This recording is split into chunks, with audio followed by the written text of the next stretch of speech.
افسانچہ ہے کیا؟ اس کی تشریح میں متواتر کر رہا ہوں، پھر بھی مختصراً سمجھ لیں کہ داستان نے کہانیوں کا پیرہن پہنا اور کہانیوں نے افسانے۔ اب دور ہے اختصار کا۔ جس طرح کبھی لمبے لمبے خطوط لکھے جاتے تھے، اب ان کی جگہ SMS نے لے لی ہے۔ اسی طرح افسانے نے افسانچہ کا روپ اختیار کر لیا۔ سید محمد نعمت اللہ کا افسانچہ سنتے ہیں۔ عنوان ہے کشکول۔ بڑی بڑی 3 لاریوں سے سامان جہیز کا اترنا پڑوسیوں کے لیے منظر حیراں سے کم نہ تھا۔ نوشا کے والد ان سامانوں کو اترواتے وقت مزدوروں سے بڑی رونق سے پیش آ رہے تھے۔ دری اثنا دلہن کی کار بھی سسرال کے سجاوٹ سے مزین دروازے پر لگی۔ دلہن نے کار سے اتر کر اپنے قدموں کو آہستہ آہستہ رکھتی ہوئی سامان جہیز کو کنکھیوں سے دیکھا۔ جب سسر پر نظر پڑی تو وہ قدرے شرما گئی، کیونکہ ان کے ہاتھوں میں سیاہ رنگ کی نصف تربوز نما کسی چیز کے ہونے کا گمان ہو رہا تھا۔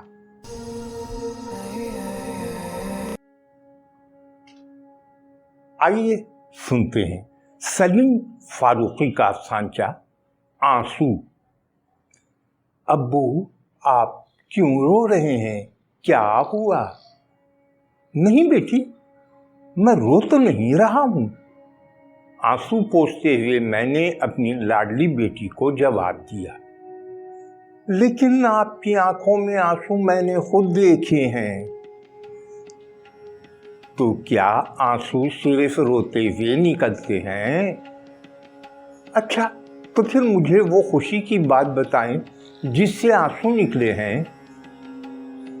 ایسی کوئی خوشی کی بات بھی نہیں، لیکن مجھے یہاں پیاس بھی نظر نہیں آ رہی ہے، پھر یہ آنسو؟ کوئی خاص بات نہیں، آج مہینے کی آخری تاریخ ہے، اپنا بٹوا کھول لیا، آنسو تو بہنے ہی تھے۔ ڈاکٹر فیض قاضی آبادی افسانچہ سنتے ہیں۔ عنوان ہے امید کا خون۔ مسلسل ہڑتال اور کرفیو کی وجہ سے رمضان چچا کا بیٹا مصدق گھر میں مقید ہو گیا۔ 1-2 ہفتے تک ہمسایوں نے خوردنی اشیاء گھر پہنچا کر حق ہمسائیگی ادا کی، لیکن جب وہ بھی حالات سے متاثر ہونے لگے تو رمضان چچا کے گھر فاقے در آئے۔ افراد خانہ 2 دنوں سے بھوکے تھے، چھوٹے بچے بھوک سے بلبلا رہے تھے، بچوں کا رونا ان سے برداشت نہ ہوا۔ وہ مصلی پر بیٹھ کر دعا مانگنے لگے، یا اللہ کوئی ایسی تدبیر کر دی کہ معصوم بچوں کی بھوک دور ہو جائے۔ تبھی مسجد کے لاؤڈ اسپیکر سے یہ آواز سنی۔ مطلع کیا جاتا ہے کہ 1 بجے سے 5 بجے تک کرفیو میں ڈھیل دے دی گئی ہے۔ مصدق نے بھی یہ اعلان سنا۔ وہ خوشی خوشی ریڑھی لے کر سبزی منڈی جا پہنچا۔ ریڑھی کو سبزیوں سے بھر کر بیچنے کے لیے ایک بستی کی طرف جا رہا تھا اور سوچے جا رہا تھا کہ آج نفع کے پیسوں سے 2-3 دن کا راشن خرید لوں گا۔ وہ ابھی سوچ ہی رہا تھا کہ ایک زوردار دھماکہ ہوا۔ کئی راہگیر شدید زخمی ہوئے، जिनमें मुसद्दक भी शामिल था। वो गंभीर रूप से जख्मी हुआ था। अस्पताल पहुंचते पहुंचते जख्मों की ताब ना लाकर वो दागन मुफारकत ले गया। अस्पताल से ही घर वालों को इत्तला दे दी गई।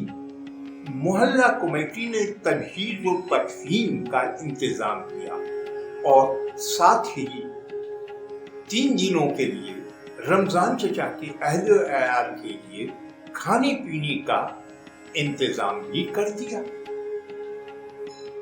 रात के 10 बज चुके थे। रमजान चचा बेटे के गम में खून के आंसू रो रहे थे। चंद हमसाया उसे सब्र की तलकीन कर रहे थे। इसी दौरान उनके सामने खाना लाया गया। खाना खाने का दिल नहीं था, लेकिन सदर मोहल्ला कमेटी के इस्तार पर दस्त पा किया। अभी प्लेट में हाथ डाला ही था कि उन्हें अपनी ही दुआ याद आ गई। या अल्लाह, कोई ऐसी तदबीर कर दे कि मेरी इफराद खाना की भूख मिट जाए। अब लोग उर्दू की सिंध की जानिब राग़िब हो रहे हैं। इसे मज़ीद लोगों तक पहुंचाने के लिए आपका साथ चाहिए। खुद भी सब्सक्राइब करें, दोस्तों को भी सब्सक्राइब करने का मशवरा दें। अब मैं अपना ही एक अफसाना सुनाता हूँ। उन्वान है सेल्फी। कार तेजी से दौड़ रही थी। इनायत धड़ाधड़ सेल्फी ले रहा था कि ड्राइविंग सीट पर बैठे सलीम ने कहा, अबे एक मेरी भी तो ले। इनायत ने हाथ मजीद बाहर करके सेल्फी ली थी कि कार को झटका लगा। अब देख के चला, कहते हुए इनायत ने सर अंदर कर लिया। सलीम ने फौरन कार संभाली और ये जा वो जा। सड़क क्रॉस करने वाला गिरते ही तड़पने लगा। उसके गिर्द खून का एक तालाब सा बन गया था। लोग भागते हुए आए, एक मजमा सा लग गया। कई नौजवान आगे बढ़े और मुख्तलिफ एंगल से सेल्फियां लेने लगे। अब जख्मी की आवाज कराह में बदल गई थी। वो रह रह कर धीमी आवाज में फरियाद कर रहा था, कोई अस्पताल पहुंचा दे। ये आवाज आसिफ ने भी सुनी, मगर वो फेसबुक पर स्टेटस अपडेट करने में मशगूल रहा कि अभी अभी मैंने एक खतरनाक हादसा देखा है, अल्लाह ताला जख्मी को बचा ले।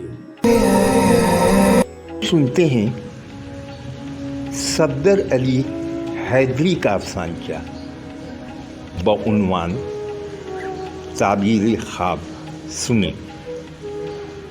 हनीमून पर पूरी दुनिया की सैर, दुबई के शॉपिंग मॉल में जी भर के शॉपिंग, हर मुल्क में कम से कम 5 सितारा होटल में क़याम। इस दौरान कोई काम नहीं होगा, सिर्फ ऐश और आराम। मेरी ख्वाहिश थी कि मेरे ख्वाब मेरे महबूब पूरे करे, मगर वो बेचारा इस काबिल कहाँ कि मुझे शुमारी इलाका जात तक भी ले जाए।